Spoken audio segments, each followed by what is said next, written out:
Welcome to the Vacation Rental Show, How We Grow. This is your essential playbook to grow and scale your vacation rental business. With advice and insights from the best in the biz, I'm your host, Lynell Gordon. Welcome to the Vacation Rental Show. I'm Lynell Gordon, your host. In today's episode, we're excited to welcome Kory Rankine. He is the founder of Escape Luxury Hospitality. He has over a decade of experience in the hospitality industry. And Kory has built one of the leading luxury rental businesses in Miami-Dade County. They are known for having unparalleled luxury experiences, and they cater to a diverse range of guests, like from families to corporate clients seeking extraordinary stays. And Kory has a really diverse background. It spans across event planning, corporate accounting, and country club management. It uniquely positions him to bring a really well-rounded approach to luxury hospitality. And today he's going to share his insights with us on how he stays ahead of his competition, along with whatever else he wants to talk about. Welcome, Kory. Thank you so much. Hi, Lynell. Thank you so much for having me today. Really appreciate it. So something really cool that's going on with you right now is that you're in a slow season. And here on the East Coast, we're starting our season. We're just like in ramp up mode. So tell me a little bit about how you stay ahead of your competition and what off season looks like to you. Well, yeah, thank you. So staying ahead of the competition, I guess it comes down to, doing all doing all the work that no one really wants to do, doing the research and basically, all like the grunt work stuff, right? So tell me about the research. What do you mean by that? So, just basically seeing what's going on in the industry, right? Seeing what trends are happening, seeing what's changing, seeing what technology is coming into the industry, and basically just having a good understanding of, the business itself. I feel like a lot of times with running a business on trying to stay ahead of the curve or staying ahead of the competition is just basically getting all the information and knowledge that you can. And with doing that, you have to, do all the legwork, going online and research and listening to podcasts, seeing what trends are happening, seeing what's new. And then another thing too, what we do as far as staying ahead of the competition is, we're actually doing like real work. When I mean that, we're taking it back to the good old days. One of the things that I've implemented within our business is, going on and getting on the phones, right? And trying to build your partnership, your B2Bs, trying to go out there and trying to get new clientele. And I feel like a lot of the times, especially in this new modern age, that we became a little bit lazy and expecting, business to come our way and not really going out there to go seek new business. So you're saying using technology that automates systems and not really keeping boots on the ground, calling and talking to people in person. Is that what you're saying? Okay. Exactly. Because technology is a good thing by all means, right? And I feel that we get a little complacent when we have all this new tech out there and we think that, hey, we don't need to do any of that legwork anymore. Everything will just come our way. And I'll give you a good example. Last year, I implemented a routine for myself. And one of these routines was basically every single day, I go online and I add 10 new realtors to my database, 10 new property managers to my database, 10 new travel agencies to my database. And I did that every single day last year. So now when I'm building up my database and I'm building up a network of new partners, and I'm getting on the phone and I'm calling these individuals. Hey, how's it going? My name is Kory Rankine. I have a company, Escape Luxury Hospitality. If you ever have guests that are traveling down to Miami, feel free to reach out to us. And if we have guests that are traveling to your area, we'll be sure to send you the business. And last week, I got a phone call out of the blue, completely random, from a company that I reached out to last September. And they're like, hey, Kory, this is such and such. Do you remember me? And I'm like, yeah. And he was like, are you still in the business? And I'm like, of course. Like, why would I ever stop? And he's like, yeah, I know that we talked briefly last year and, sorry it took so long to, get to you, but we have a client that's looking to travel down to Miami. And do you have any properties?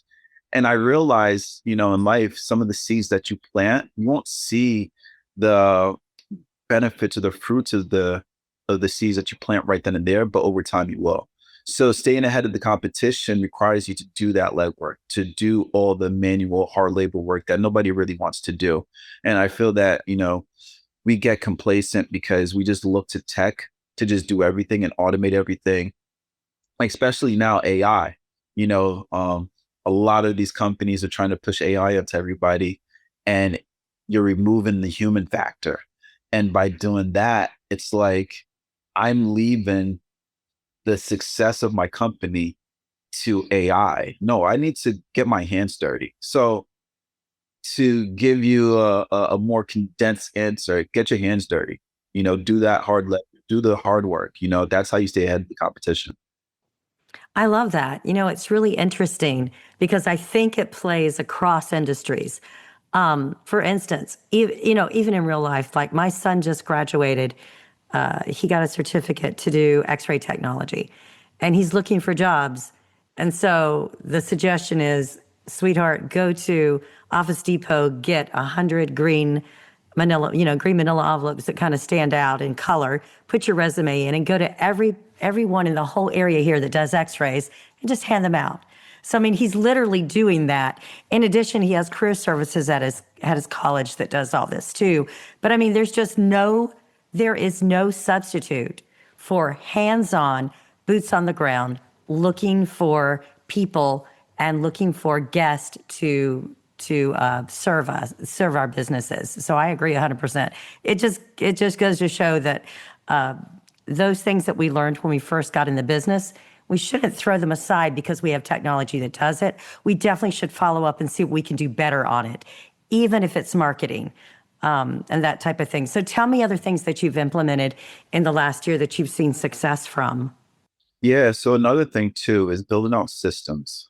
So we're in a day and age where automation is, the cornerstone of every business right now. And you want to automate as much as possible.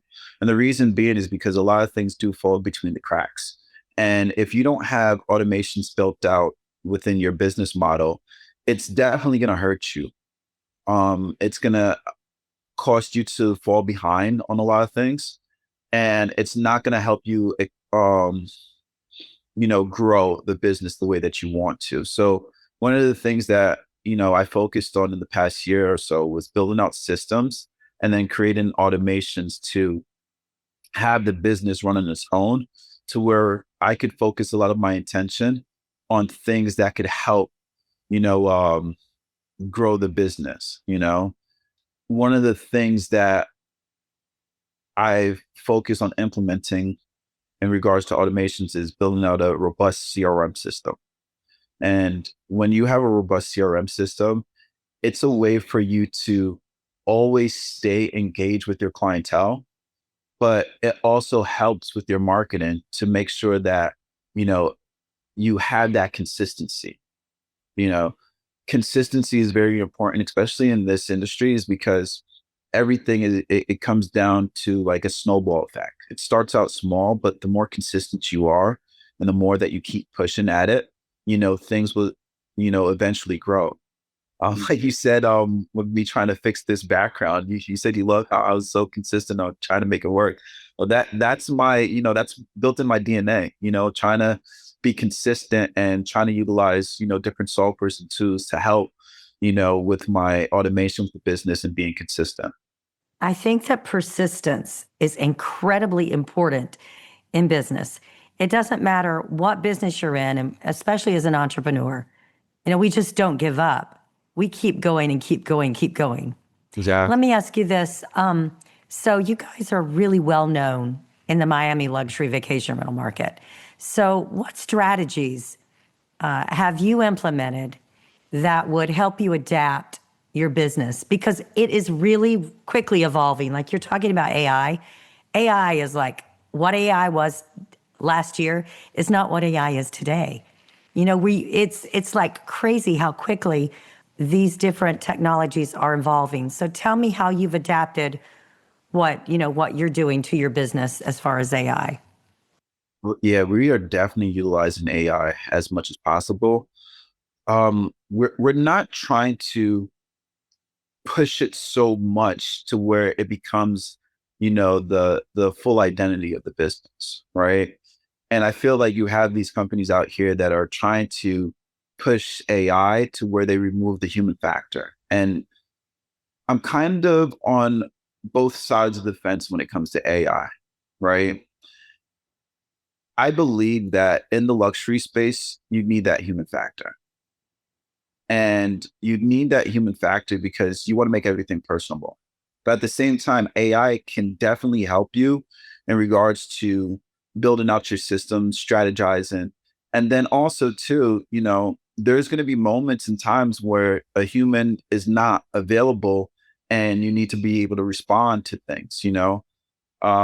Some of these companies are utilizing AI, to deflect the need of the human factor, right? To where if it's something that is not as complex, then you can just implement the AI tools to respond to guests or utilize the AI tools to communicate or engage or so on and so forth, right? And then when it gets to a point where, an actual human is needed, and that's when the human will come in. So AI can definitely help you in regards to, running a lean business and making sure that it could help excel you to where you do not have the full capacity of having the manpower on your team, right? If you have a small team, but you have a lot of demand and you have a lot of clientele and you have individuals that can't answer every phone call, you have individuals that can't respond to every text message, then I feel like that's where AI could come in handy.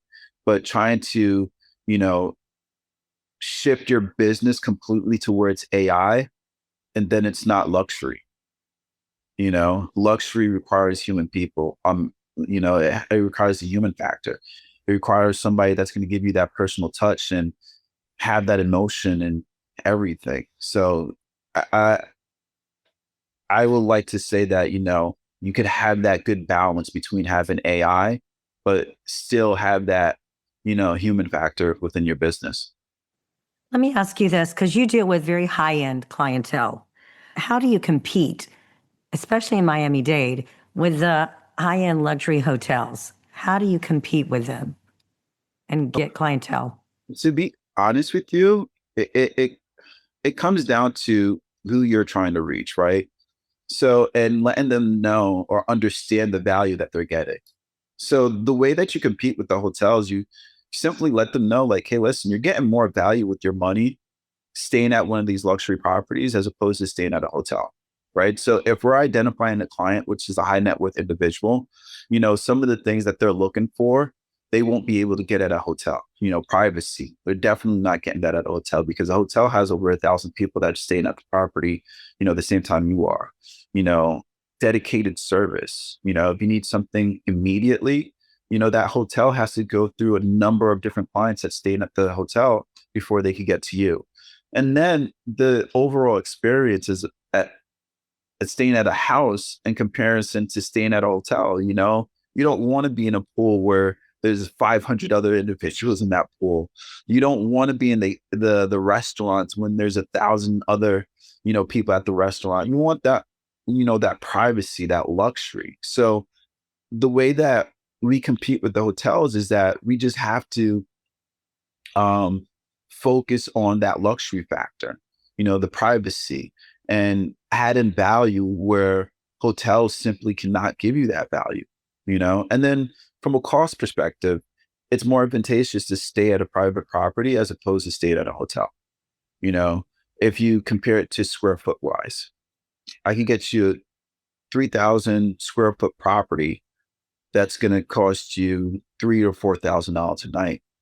And then say you go to a luxury 5-star hotel, they're going to charge you $2,000 a night for a 700 square foot, room. So, I mean, it's very easy to make a decision there, right? Do I pay $2,000 for a 700 square foot room, or do I pay an additional thousand or $2,000 more and I get a luxury home on the water? So, and guess what?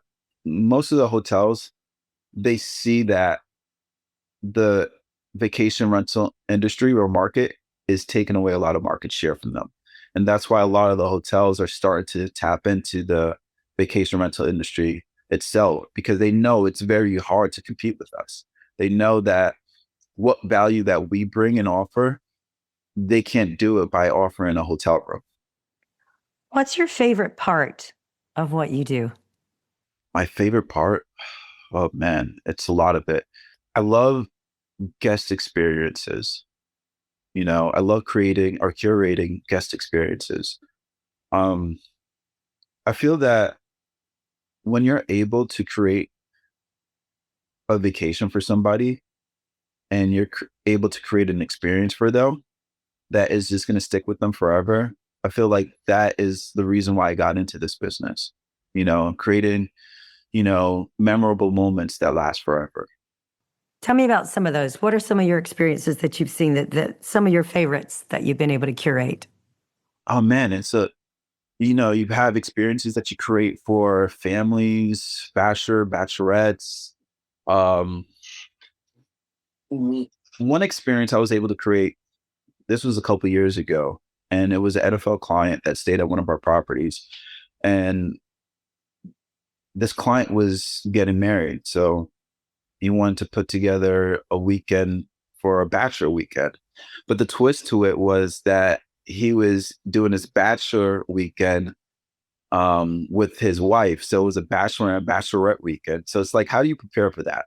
How do you create a weekend to where you're able to satisfy the guys and satisfy the woman and combine these two different type of experiences into one, and it was very challenging because it's like, how do we create activities or how do we create an itinerary for the guys that the ladies will like to join in on? And we have a guest service team, and our guest service team is like one of the best in Miami. And their connections run deep. They have connections, whether it's private chefs, masseuse, yacht charters, dinner reservations, lounges, you name it. And they were able to put together an itinerary that not only fit for the bachelors, but it was able to fit for the bachelorettes. And this vacation, at first I was like, this is not going to go good, because when you're getting married, you don't want to be with your wife and vice versa. The wife doesn't want to be with the husband. This is your last hurrah. And you want to be able to have an experience to where you don't feel like you have to step on eggshells. But we were able to create this experience to where they were able to do all these activities together, whether it's like a scavenger hunt, whether it was a yacht charter, whether it was a private chef to come in and cook dinner or brunch. It was a lot of different things, paint and twist at the home, and they had the time of their life, and they became a consistent client with us and booked, year over year. I love that. Consistent clients that's crazy that, I never thought about that in the luxury rental market, but creating return clients, that's huge. Yeah, it is. It is. I feel like the way to do that is you don't look at them as clients. You try to build a relationship with them. You know, of course, at the beginning, they're going to start out as a client, but you want to turn them from a client to a friend and then from a friend to a family member. And I feel like if you take those steps to be able to do that, they're with you for life. Wow. Now, in the high-end luxury market, that would be that's quite a feat. Since it's Miami, I would go to Miami once a year. I have no trouble going to Miami once a year. I actually love it. I like it off season just as much as I do in season. Tell me this, for people who are looking to build a luxury high-end clientele for high network individuals, what is the best advice that you can give to them for building that? Your brand is everything.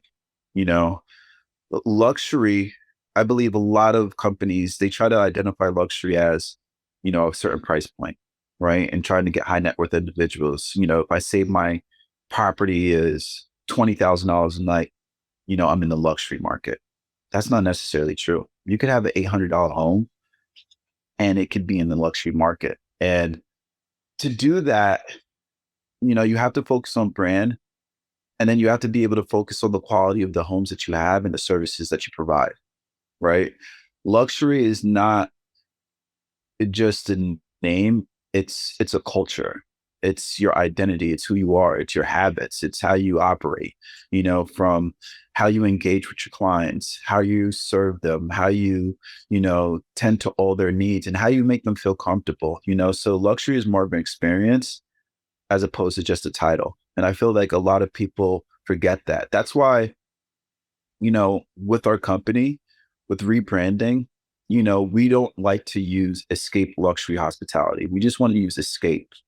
You know, if you're a luxury company, you don't have to say that you're luxury. They just know it, you know, and that comes with all the things that you're doing behind the scenes, from how you're operating, how you train your team to make sure that they're the best at what they do, from guest services, from, the real estate team picking out the right properties to make sure that they meet a certain standard, how the sales team engages with the client before they book, everything.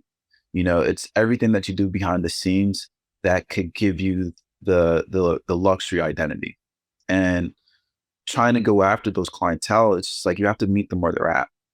You know, I feel that the high net worth individuals, it's not more so about the price point to them, because this is their lifestyle, right? This is how they travel. This is how they live. You don't really have to force them to book a luxury home, because this is their standard.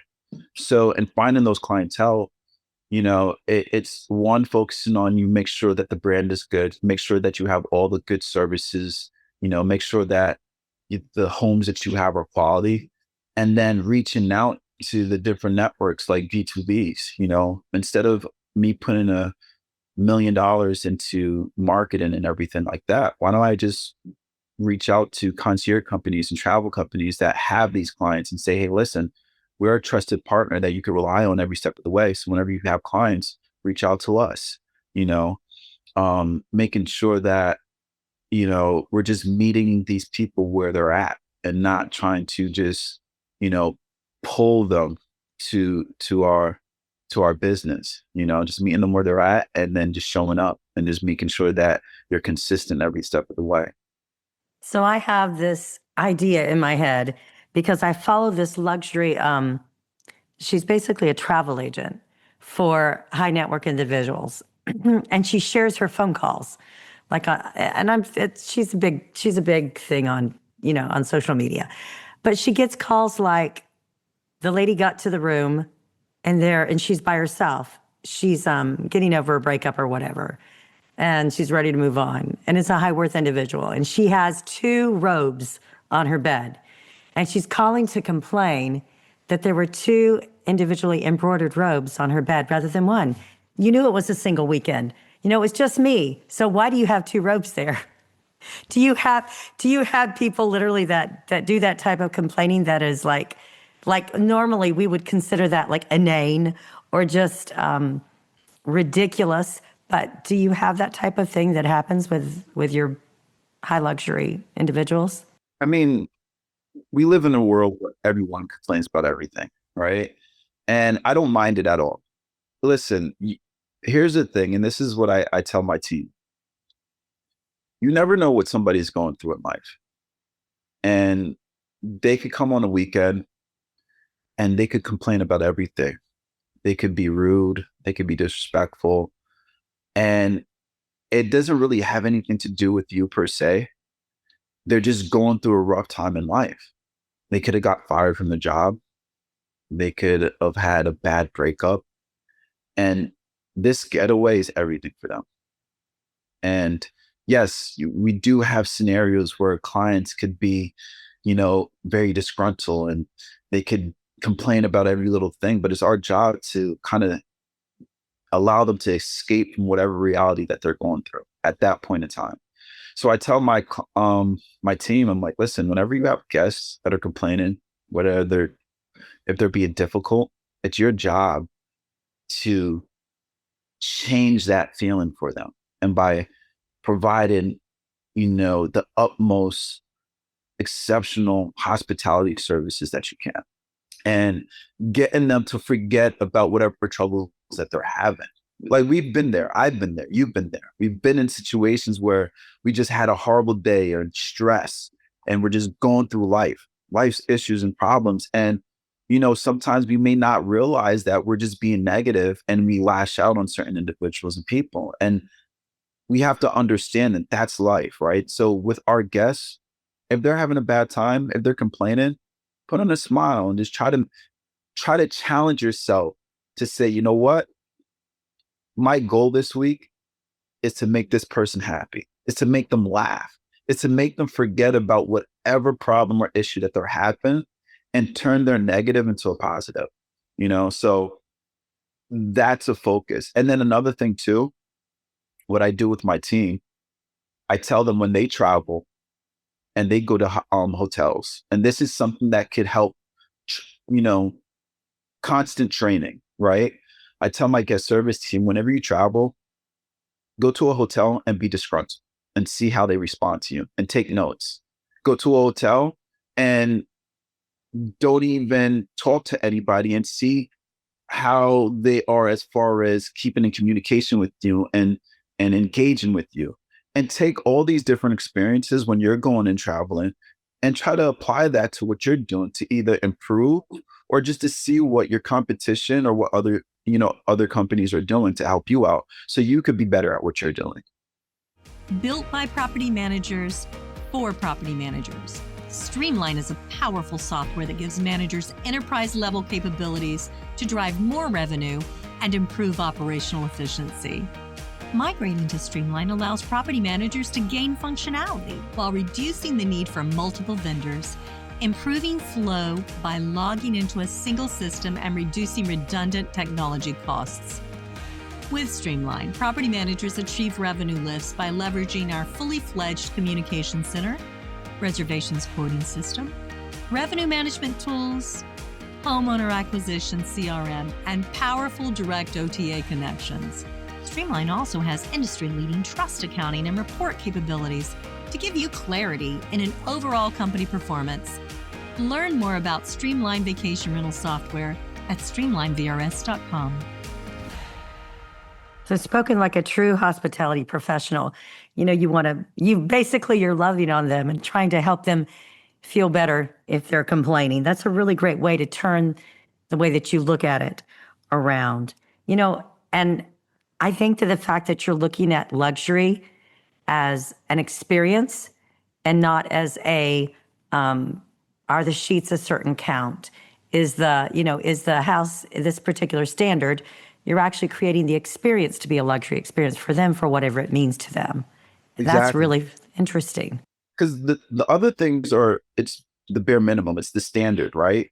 The sheet count, the amenities, the aesthetic of the property, everything is just the standard. It's your base, right? But you could have the best quality of everything at a property and not have luxury. And I see it all the time. So the experience is what defines if your company is luxury or not. It's not, you could have the best product, I could have the best car, I could have a Rolls Royce.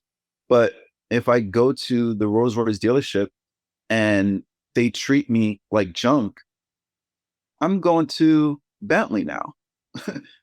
They had a great car, but horrible service. This is not luxury, So it's the experience is by all means the number one factor in determining whether a company is luxury or not. That's awesome. I love that. Let me ask you this. What trends do you see coming down the road that you want to implement in your business? What's the next big trend we see coming into the industry? I mean, really right now, everything is just super AI based, right? And I feel that is like the next biggest trend that we're seeing across the board. And yes, I would love to implement AI. I get calls all the time from these different companies that want me to, partner with them, or they want me to, utilize their services. But here's the thing, and here's my reservations with it. I don't want the AI to replace the human touch. Now, if we could figure out a way to use AI where we still, you know, have that human touch to where it's not removed completely, that would be amazing. So AI is like the number one trend, and just trying to figure out how to have that balance, is very key and ideal. I love it for content creation and I love it for marketing. I think that it's excellent to use it there. I mean, just like today, when David Angelotti just did a presentation on this at the VRMA Executive Summit, and it was really cool the way that he was using AI, and he brought it to a real personal level for each of us. Here's what you can do, here's how you can do it, and here's what it works with really well right now. So I think that being able to do our descriptions, our content, our communications, make it better, I think it's great for that. Yeah, it definitely is. It definitely is. And then another trend it's not new. It's starting to break way in the industry, dynamic pricing and revenue management. So dynamic pricing has been something that has been going on for the past couple of years now to help companies increase their revenue.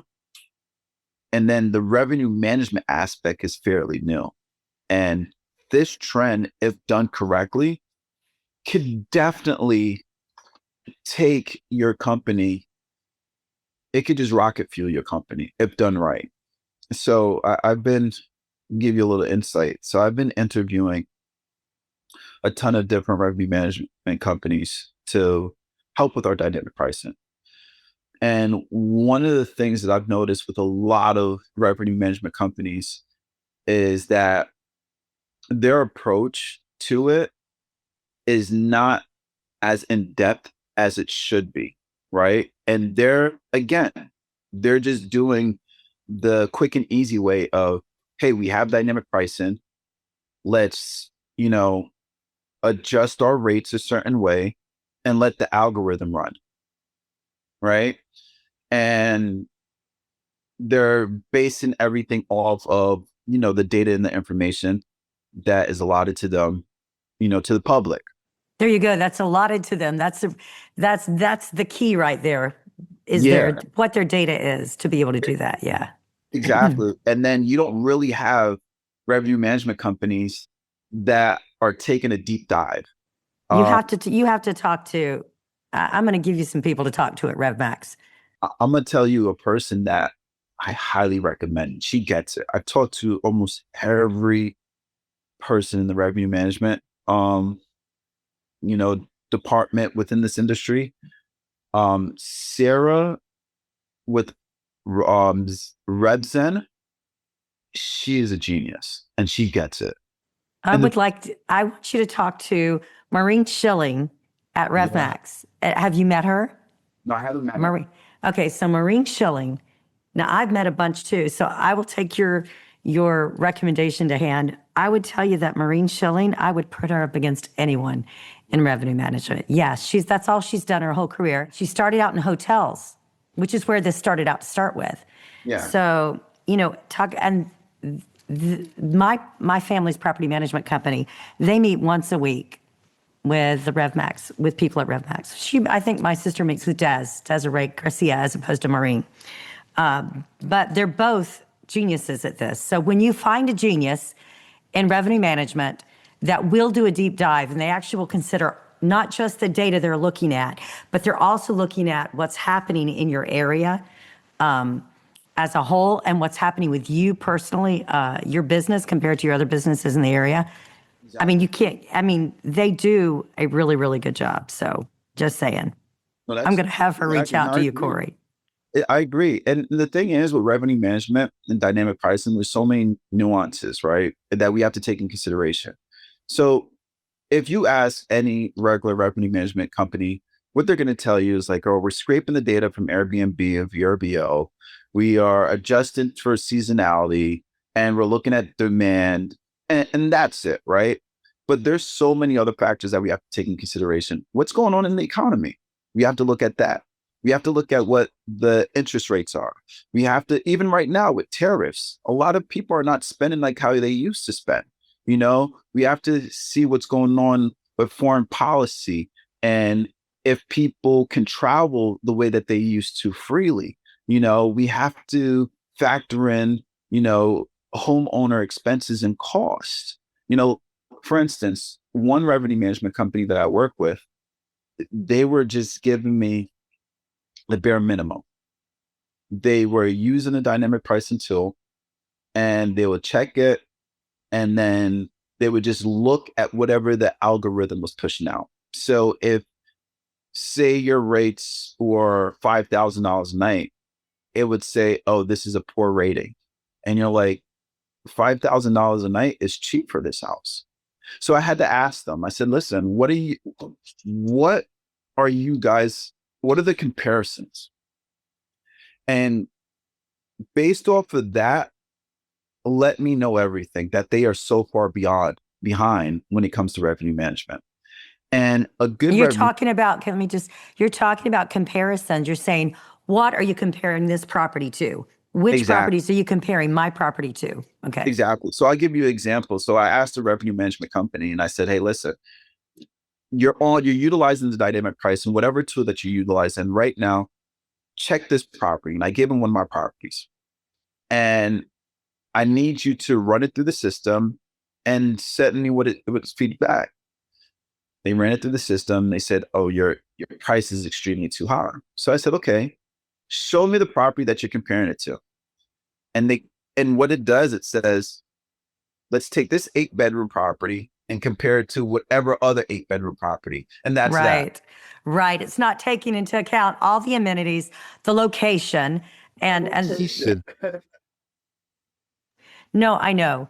I agree 100%. Well, the problem here is that now we talk about AI today as the trending. Let's go back 4 years, 5 years. Revenue management was the new trend. And so what happened is you get a lot of people in the market and they actually don't understand the comparison between properties and how one property compares to the other. And that's the base of your algorithm. So when you said earlier it's your data, it really is. Let's talk about something else too. Let's talk about people who are scraping data. When you scrape data off of VRBO and don't do a direct API or off of Airbnb, here's your issue. You're tracking this $5,000 a night home, and all of a sudden it disappears off and it's not available anymore, right? How do you know that wasn't an owner booking?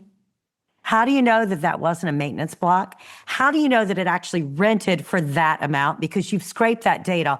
All you basically have is it was available and it's not.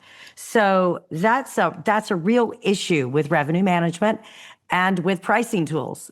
And you're right. They are not created equal. And guys, if you're looking for one, you need to look for one where, like Kory says, they do a deep dive. Exactly. You cannot have people who, you can't have revenue management. Like my daughter is working as the revenue manager at Hobbs Realty, which is my family's firm. Her background is in marketing.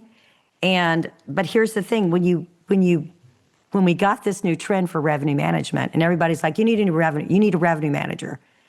You actually do, but you need someone that does nothing but revenue management. You need something that does nothing but looks at your pricing and does all the specific things that you have to do. It compares your houses. It actually has the right comps for the houses, and it looks at trending. And you need someone that does that on a weekly basis to look at your pricing. So what they've done at our company, my family's company, is they've taken, like, she was doing marketing and revenue management. And I remember that the CEO, my sister is the CEO, she came to me and I was like, okay, so tell me, this is my favorite question. What's your top problems you're having right now? Tell me your top issues. And one was, I need someone who is totally focused on revenue management for the pricing. So she had to decide where to take that role, whether to hire someone or whether to use Lauren, continue to do that. And it was totally based on, internally what was happening in her company. And I think it's really illuminating that she recognized the fact that she needed more focus, even though she had weekly meetings and there were more focus in that one area, because you're right, it can make or break and it can rocket a company. So revenue management still. Exactly. And that's, you're absolutely right on what you said. You need somebody that this is what they do. They don't do anything else but revenue management. But this is their bread and butter. This is what they know inside and out. And the other thing too is that if this is what they focus on, they're constantly trying to learn and they're constantly trying to challenge themselves, right? So if you have an individual that is, jack of all trades, right? They're doing revenue management, they're doing marketing, they don't really have the time to like really do the research and seeing what's going on and seeing how to like analyze certain things and understand it, right? So like even with when I talked to Sarah, you know, revenue management is what she does. But even the people that she brings onto her team, they specialize in certain areas within revenue management. Like she has a data scientist, right? And that data scientist, that individual's job is to go out there and see all the detail analytics and trends of what's not only going on within the industry, but it's what's going on in the world economy. Seeing what's going on with seasonality, seeing what's going on with the algorithms and how they're working. They're just basically dissecting every bit and piece within the revenue management department. So therefore they could be able to give, solid results for the company. Because if I hire you and I'm spending X amount of dollars per month and you're not able to help increase my revenue of what I'm currently doing, why do I have you as a revenue manager? Done. Myself. That's right. That's really, and I wish that I really hope that property managers out there listen to what you just said, because it's so true. If you've hired a revenue manager and it hasn't increased your revenue, you got a problem. If it doesn't pay for itself and give you revenue on top of that, then why are you using it? Honestly. I was interviewing a person and I asked them, I said, what metrics or what are you using to come up with the pricing?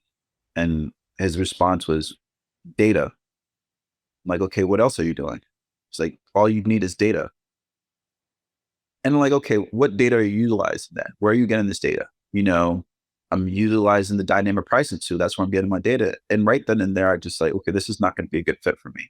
I need somebody that is willing to go outside of the box and look at all different factors. And even another thing too, and this could be, a theory or whatever, but even like checking IP addresses and trying to fit that into the algorithm.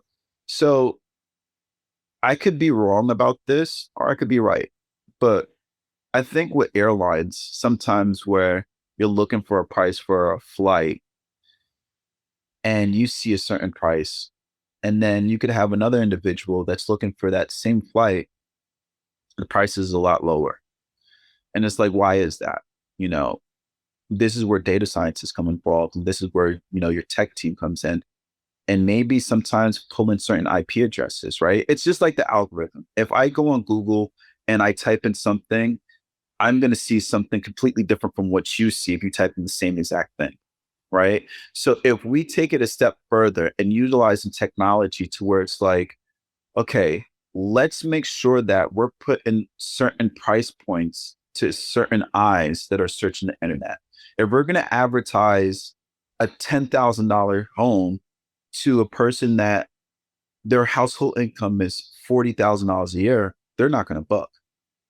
So let's figure out how we could basically connect marketing and revenue management, but at the same time, implement technology to where the pricing is going to certain demographics to where it fits, their budget, it fits their lifestyle, it resonates with who they are, and that's just me, just throwing something out there or whatever.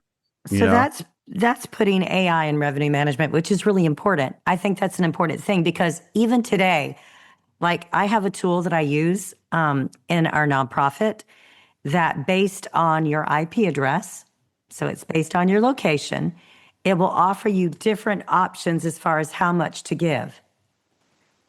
So it does that. It does that, and that's automated. It is AI, and I use it. I actually turned it on, and I was like, "Is this really going to work?" And I think it works really well. So it does. I think, yeah. So I think that that's a real thing in revenue management. I think based on IP and who's looking.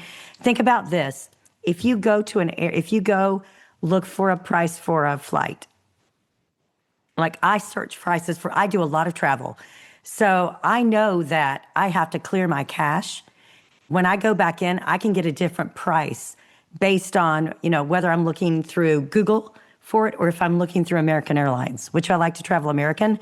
And so if I go to American and I do my price search, it will offer me a higher price than if I go to Google and Google all the airlines and find the American price for that particular time and that particular thing. It'll offer me a totally different price. Exactly. So a lot of times I fool it and I'll clear my cache or I'll go back a different way and I'll make the booking and it'll be, a couple $100 less. So yeah, I think that's real.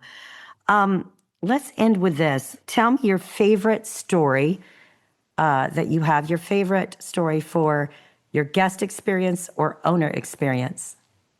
I think my favorite story would have to be with my grandmother coming down and seeing one of my first properties that I purchased.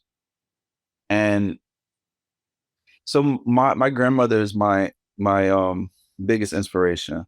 And, I'm always going to be her favorite grandson, her baby. And when I started my company, with my grandmother, she was always, to her, it's like, you know what, as long as you're doing something and as long as you believe in what you're doing, just go for it. My grandmother, she's been doing real estate her entire life. She came from Jamaica with nothing. And she was able to just build a life not only for herself, but for her family. And one of my biggest motivators in life is just to show my grandmother that, like, I'm doing something good. And this was 2023, and it was her birthday, March 16th.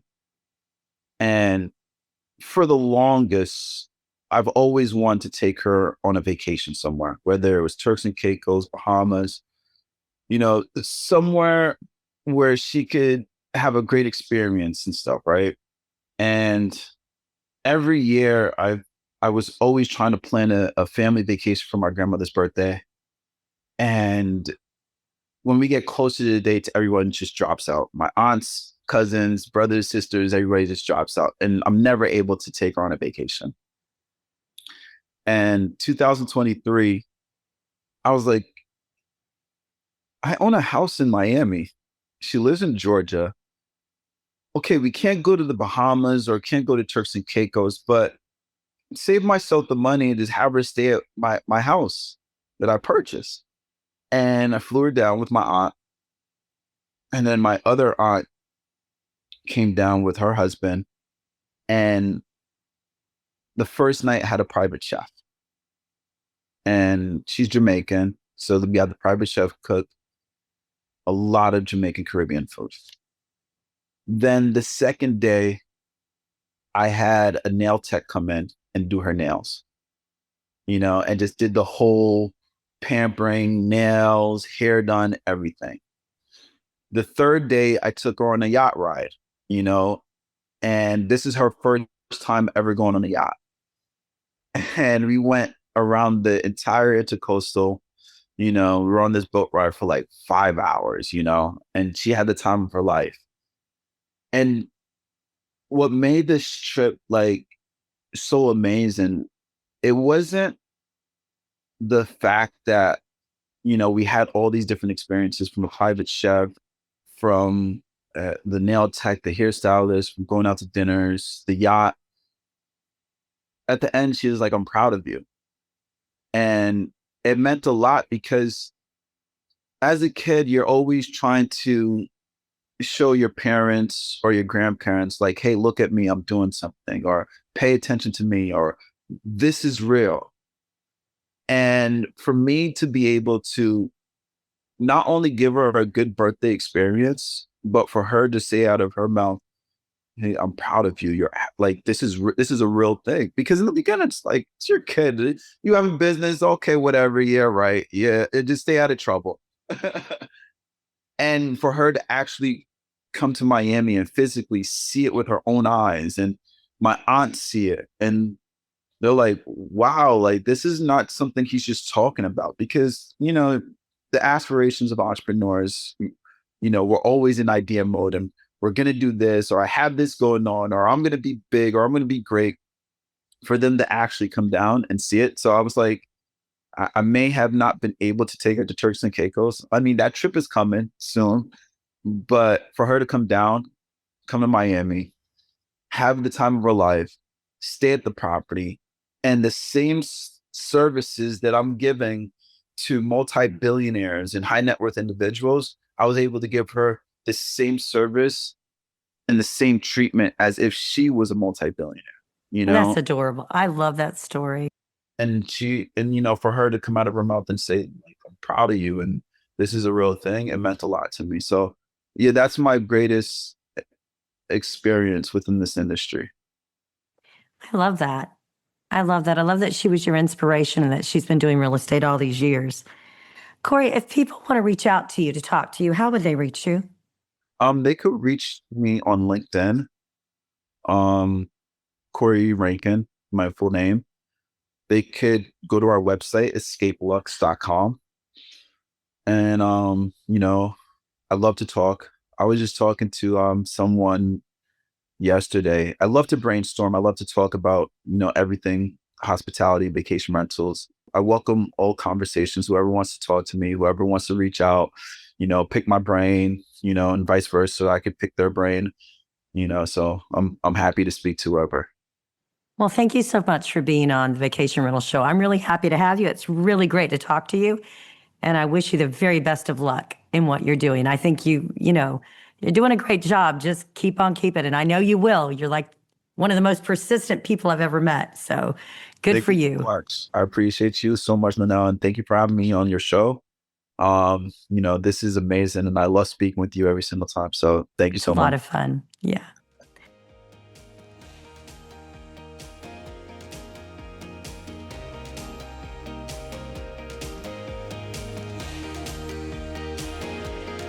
This episode of How We Grow is brought to you by Streamline.